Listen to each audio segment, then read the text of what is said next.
अहम खबर है, बानी पीटीआई ने शौकत खानम अस्पताल से तिब्बी मुआयने के लिए इस्लामाबाद हाई कोर्ट में दरख्वास्त दायर कर दी है। मज़ीद जानेंगे डॉन न्यूज़ के नुमाइंदे ताहिर नसीर से। ताहिर, बताइए क्या तफसीलात हैं?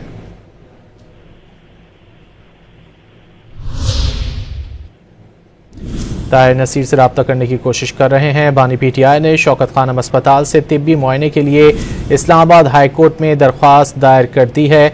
बानी की बजरिया वज़ीर आला खैबर पख्तूनख्वा इस्लामाबाद में हाई कोर्ट में ये दरख्वास्त दायर की गई है। बानी पीटीआई का तिब्बी मुआयना कराने का हुक्म दिया जाए। दरख्वास्त में ये इस्तदा की गई है शौकत खानम के डॉक्टर्स पर मुश्तमिल टीम को हर माह तिब्बी मुआयने टेस्ट की इजाज़त दी जाए। दरख्वास्त में ये मौक़िफ़ अपनाया गया है। बानी पीटीआई ने शौकत खानम अस्पताल से तिब्बी मुआयने के लिए इस्लामाबाद हाई कोर्ट में दरख्वास्त दायर कर दी है। बानी की बजरिया वज़ीर आला खैबर पख्तूनख्वा इस्लामाबाद में हाई कोर्ट में ये दरख्वास्त दायर की गई है। बानी पीटीआई का तिब्बी मुआयना कराने का हुक्म दिया जाए। दरख्वास्त में ये इस्तदा की गई है शौकत खानम के डॉक्टर्स पर मुश्तमिल टीम को हर माह तिब्बी मुआयने टेस्ट की इजाज़त दी जाए। दरख्वास्त में ये मौक़िफ़ अपनाया गया है। बानी पीटीआई ने शौकत खानम अस्पताल से तिब्बी मुआयने के लिए इस्लामाबाद हाई कोर्ट में दरख्वास्त दायर कर दी है।